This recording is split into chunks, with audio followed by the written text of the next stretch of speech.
जय हिंद दोस्तों, आज के क्लास में हम लोग चैप्टर 6 का स्टाफिंग का सबसे पहला इंपॉर्टेंट और लॉन्ग टाइप क्वेश्चन करने वाला है। Importance of staffing. सबसे पहले इंपॉर्टेंस होता क्या है, देखो स्टाफिंग का इंपॉर्टेंस बिजनेस में क्या है, मतलब अगर स्टाफिंग बिजनेस में रहता है तो एडवांटेजेस क्या क्या आएंगे। ठीक है, तो जो आज हम लोग क्लास करेंगे ना, ये फुल्ली रिलेटेड हमारा पहला वीडियो से, तो उसको जाके सबसे पहले देखिए। आई बटन पे आपका ब्लिंक होता होगा, वहां से देखिए, ये आपको मक्खन की तरह समझ में आएगा। तो हम लोग बिना टाइम वेस्ट के स्टार्ट करते हैं इंपॉर्टेंस ऑफ स्टाफिंग। तो सबसे पहला पॉइंट हमारा क्या है, filling jobs with competent personnel. इसका मतलब क्या है, देखो स्टाफिंग क्या करता है कि सबसे पहले ये देखता है कि हमारे बिजनेस में लोगों का जरूरत कितना है, मतलब मैन पावर हमें कितना चाहिए। तो जिस मैन पावर का जरूरत हमें है, सपोज 300 400 500 हमारे बिजनेस में अगर जरूरत है, तो उसी के अकॉर्डिंग हमें मैन पावर लेके आना है। और सबसे बड़ा चीज ये है कि जिस पोजीशन में जो फिट बैठता है उसे लेके आना जरूरी है, लेकिन वो कॉम्पिटेंट पर्सनल होना चाहिए। कॉम्पिटेंट पर्सनल मतलब उसका दिमाग, उसका स्किल बहुत ज़्यादा अच्छा होना चाहिए, जो कि आमतौर पे हम लोग बिजनेस में देखते हैं मैनेजरियल लेवल्स पे। तो यहाँ पे हम लोग को सबसे पहला ये देखना है कि जब हम लोग बिजनेस चलाते हैं तो सेम टाइप के बिजनेस मार्केट में बहुत सारे होंगे। सिंपल सा चीज़ है, तो वो जो मशीनरी यूज़ कर रहे हैं हम लोग भी वही मशीनरी यूज़ कर रहे हैं, या हम जो मशीनरी यूज़ कर रहे हैं सामने वाला भी यूज़ करता होगा। सिंपल सा चीज़ है। तो हम लोग जिस वे में बिजनेस कर रहे हैं सामने वाला भी उस वे में बिजनेस करता होगा।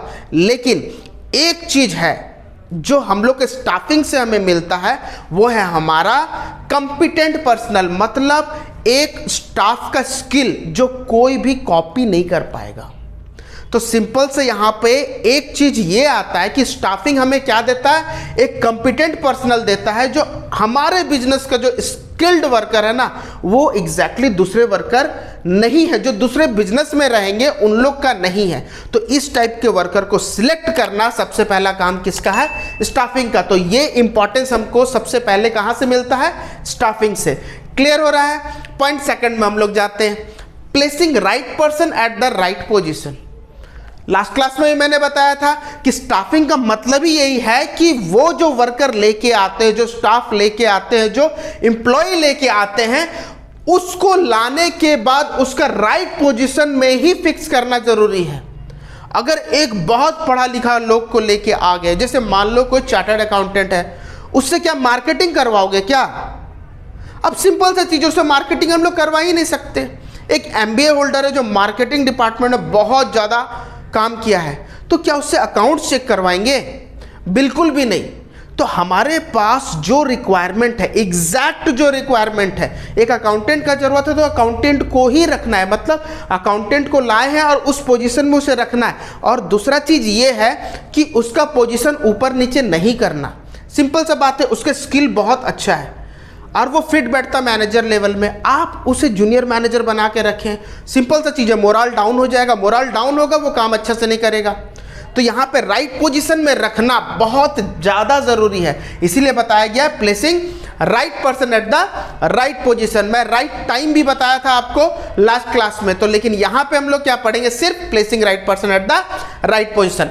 पॉइंट थर्ड में हमारा क्या बताया गया है, सर्वाइवल एंड ग्रोथ। सर्वाइवल का मतलब क्या है, मतलब बचे रहना, मतलब हम लोग बचे रहते हुए हम लोग काम करेंगे। और ग्रोथ तो आप लोग जानते ही है। तो स्टाफिंग का यहाँ पे मेन काम क्या है कि बिजनेस को सरवाइव करते हुए रखना। सरवाइव कैसे करेगा, सिंपल सी चीज है, इतना ज्यादा हमारे कॉम्पिटिटर्स है, तो मार्केट में सरवाइव करने के लिए हमारा काम उस हिसाब से होना चाहिए ताकि कॉम्पिटिटर से जब तक हम लोग बेटर परफॉर्मेंस नहीं देंगे हमारा बिजनेस का सर्वाइवल नहीं है, कहीं ना कहीं आके बंद हो जाएगा। तो स्टाफिंग क्या करता है, स्टाफिंग ऐसे ऐसे लोगों को लेके आता है जिसका दिमाग से, जिसके स्किल यूज करके हमारा बिजनेस मक्खन की तरह चलता है। और सिंपल सा यहाँ पे एक चीज आप लोग नोटिस करेंगे कि जब ग्रोथ जब होगा तो वो किसके वजह से होगा, ग्रोथ ऑब्वियसली स्टाफ की वजह से।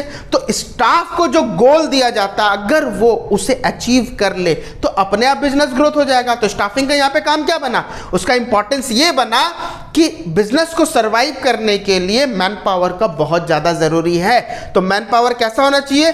स्किल्ड होना चाहिए। और वो स्किल्ड वर्कर क्या करेंगे? अपना गोल, पर्सनल गोल को भी अचीव करेंगे और ऑर्गेनाइजेशनल गोल को भी अचीव करेंगे, ताकि बिजनेस धीरे धीरे धीरे धीरे 1 by 1 गोल को अचीव करते रहे और बिजनेस को ग्रोथ करते रहे।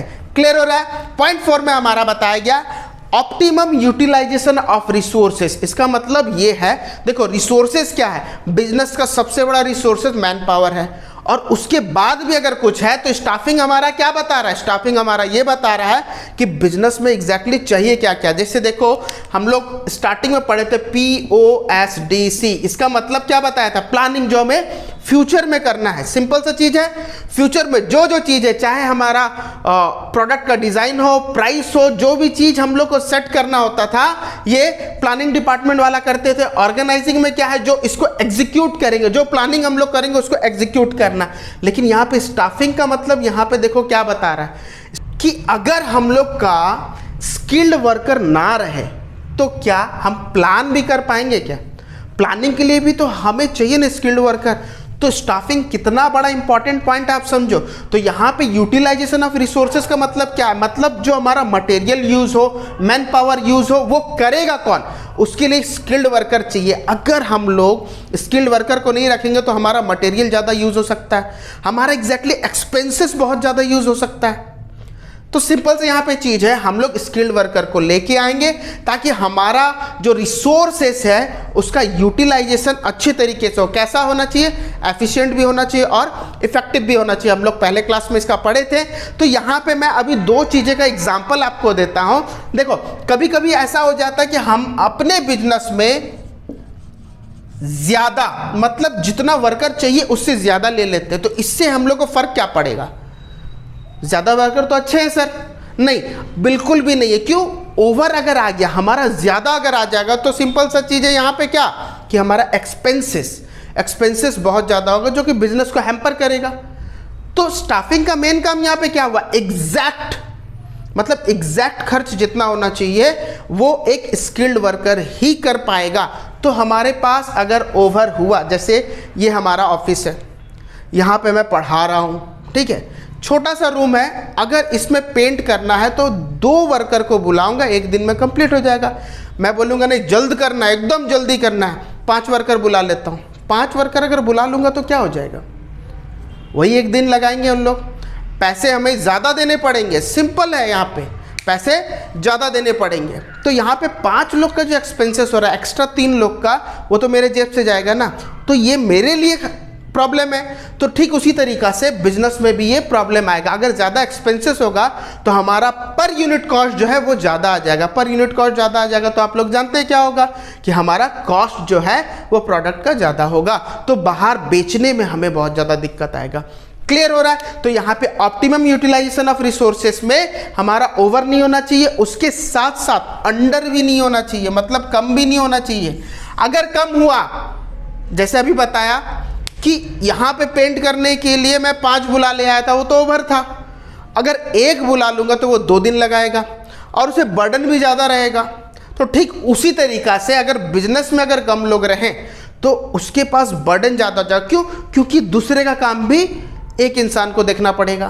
तो इतना ज़्यादा बर्डन उसके पास आ जाएगा ताकि वो काम नहीं करना पाएगा। इसीलिए बताया गया था कि जब हम लोग काम को बांटते हैं ना तो स्किल के अकॉर्डिंग बांट दें।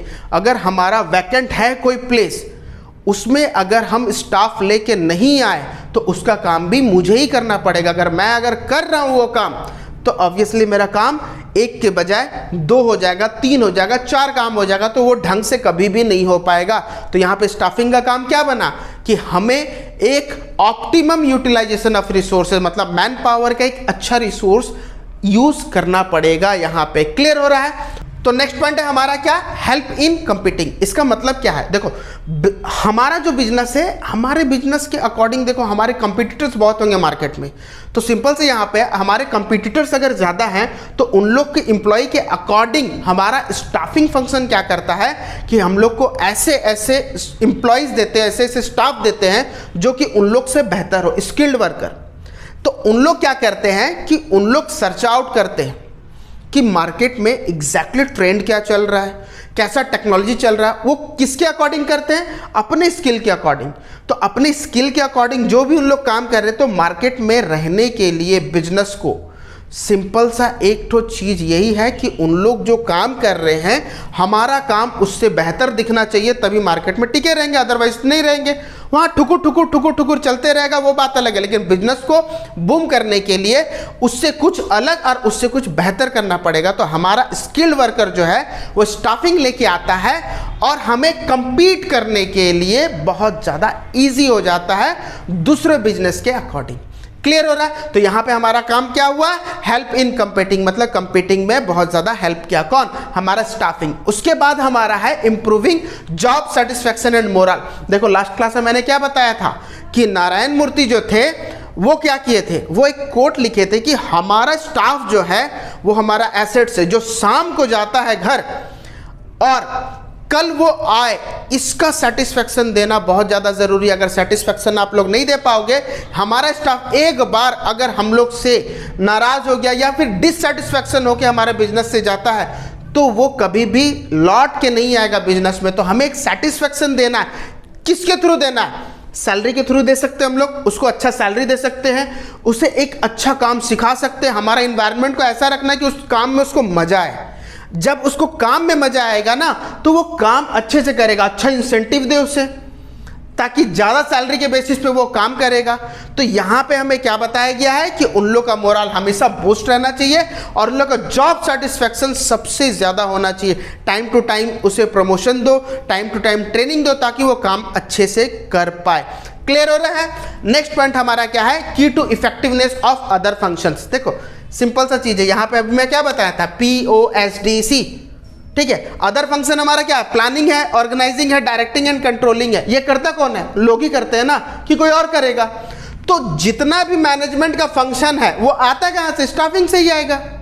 अगर कोई इंसान यहाँ पे नहीं करता, कोई मशीन करता तो बात की बात है, लेकिन इंसान ही तो कर रहा है ना। प्लानिंग ऑर्गेनाइजिंग कौन कर रहा है, इंसान ही कर रहा है। यहाँ पे डायरेक्टिंग कौन कर रहा है, कंट्रोलिंग कौन कर रहा है, इंसान कर रहा है। अगर स्टाफिंग नहीं होता तो क्या उस टाइप के स्किल्ड वर्कर देते क्या? अगर स्किल्ड वर्कर नहीं रहता तो ना प्लानिंग होता, ना ऑर्गेनाइजिंग होता, ना डायरेक्टिंग होता, ना कंट्रोलिंग होता। तो यहाँ पे वही चीज बताया गया कि की इफेक्टिवनेस देता है अदर फंक्शंस में। तो यहाँ पे बिजनेस का एक डिपार्टमेंट नहीं है, बहुत सारा डिपार्टमेंट है। तो स्टाफिंग से क्या होता है, सारा का सारा डिपार्टमेंट अपना गोल को अचीव करने में बहुत ज़्यादा हेल्प करता है। क्यों? क्योंकि स्टाफिंग उसको ऐसे ऐसे वर्कर दिए हैं ताकि काम वो अच्छे से कंप्लीट कर पाए। तो यहाँ पे हमारा इंपॉर्टेंस ऑफ स्टाफिंग कंप्लीट होता है। इसके बाद जो वीडियो आने वाला है ना, वो स्टाफिंग का सबसे ज़्यादा इंपॉर्टेंट क्वेश्चन है। तो उसका नोटिफिकेशन पाने के लिए आप लोग जरूर से जरूर सब्सक्राइब कीजिए और बेल नोटिफिकेशन को ऑल में रखिए, ताकि आपका उसको नोटिफिकेशन आपको मिल पाए। तो ये वीडियो हमारा आप लोग को पसंद आता है तो आप लोग ज़रूर लाइक कीजिए और कमेंट सेक्शन पे अपना फीडबैक ज़रूर दीजिए।